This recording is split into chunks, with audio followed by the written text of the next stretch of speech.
गाउँमा एउटा राम्री नेवारी केटी थियो। म त्यही भनेर आएकी छु। र सुरु गरौँ है त। एका देशमा एउटा आमा र बुवा हुनुहुन्थ्यो। त्यसको एउटा सुन्दरी नेवारी छोरो थियो। उसको आमा बुवा बिमारी भएर घरको सबै काम गर्नु पर्ने।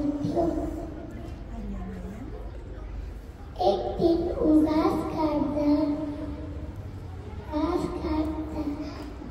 एउटा झालमुनि राक्षस लुकिरहेको थियो।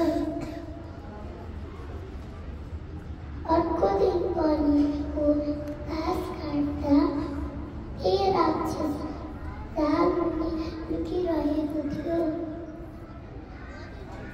त्यो राक्षस डराउनु थियो। तर त्यो केटी देखेर उसलाई प्रेम भयो। अर्को दिन उसले सोच्यो कि म उसँग भेट्न सक्छु। अनि उसको आयो अगाडि। त्यसपछि उसले पनि हेऱ्यो अनि ऊ डराएर भागिरहेको थियो। अनि बिच बाटोमा लडेर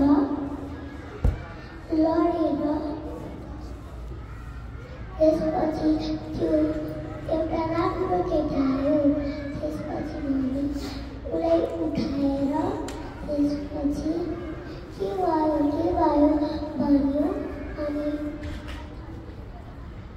उसलाई उठाएर अनि घाउ जोडेर त्यसपछि उसलाई घरसम्म पुऱ्याइदियो।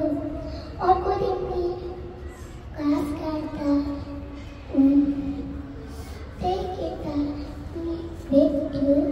अनि केटीले सोध्यो, तिमी यहाँ फेरि? म यहाँ छु, त्यही भएर म गाउँ घुम्न आएको। अनि त्यो कामले नि सहयोग गर्यो। अर्को दिन उनीहरू दुईजना मिली काम गर्यो। जहिले त्यसरी नै काम बित्यो। अनि त्यसपछि काम बित्दै गयो। अनि उनीहरूले नि प्रेम गर्यो।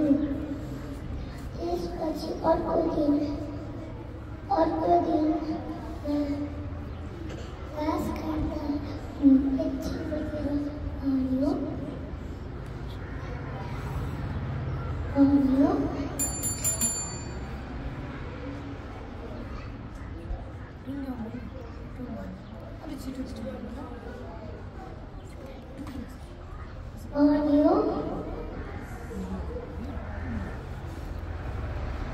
म राक्षस हुँ। अनि मजाक गर न भन्यो। त्यसपछि आफ्नो राक्षसी रूप देखाऊ भनेर राक्षस रूप देखायो। त्यो केटी एकछिन डरायो। त्यसपछि उसलाई प्रेम गर्न थाल्यो। किनकि उसले झुटो बोलेन।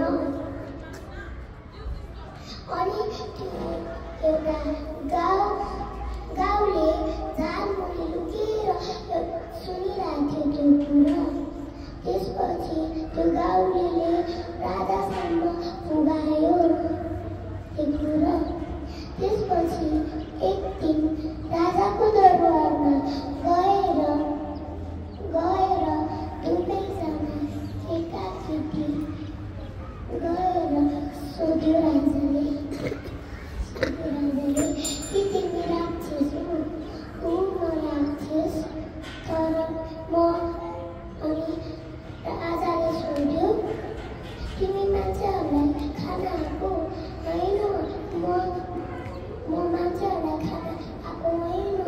म यो गाउँमा बस्न चाहन्छु भन्यो। त्यसपछि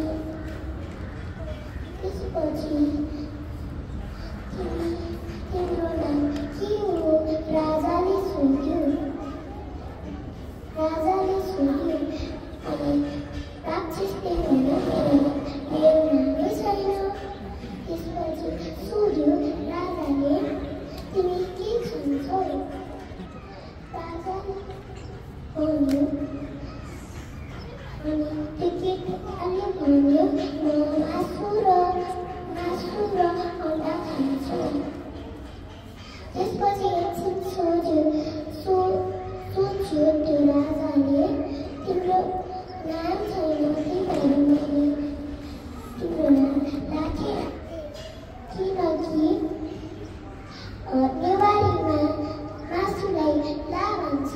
अनि अन्डालाई ठिकान्छ। अनि त्यसपछि